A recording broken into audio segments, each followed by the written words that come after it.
Taliwa sa kasadya sa uban na sa pagsaulog sa Pasko, kinsa adunay mga lami ang pagkaon nga gisawaan sa talad Kadalanan, adunay uban nga wa makasinati ninit tungod sa tumang kalisod.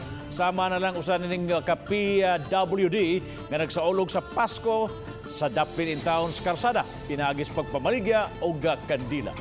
Atong bisitahon na pinaagi ning atong GMA Regional TV presents. Dili man sadya kaayo ang Pasko, apan nasaksihan gihapon sa mga tao ang mga maanindot nga kahayag sa suga sa Pasko. Sa kilid sa Basilica del Santo Niño, masudong ang kahayag sa dinagkutang makandila sa mga taong nihapit.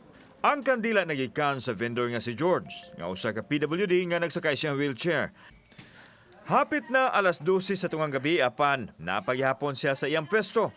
Matod niya nga iyang sugaton ang Pasko sa karsada tungod kay wa man pod siya handa sa ilang Pinoyanan.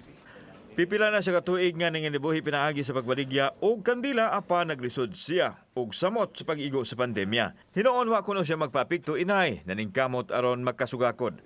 Labaw sa tanan ang hugot niyang pagtuo sa Ginoo ang iyang hinagiban batok sa pandemic. Kumusta man ato panginabuhi? Okay. Okay ra? Okay, kadaan naman. Si Romuar Aranita, gipanganak nga mubo kaayo ang mga tiil nga kung tan-awon katunga ra sa lawas. Nahurot na ang iyahang kandila, apan sa karsada gihapon siya musugat sa Pasko.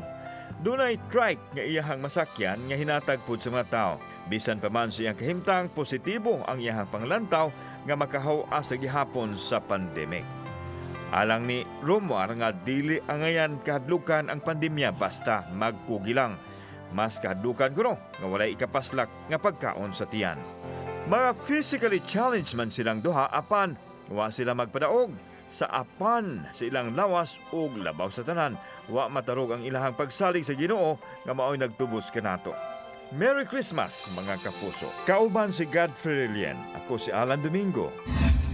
Ug kini ang akong short dokyo.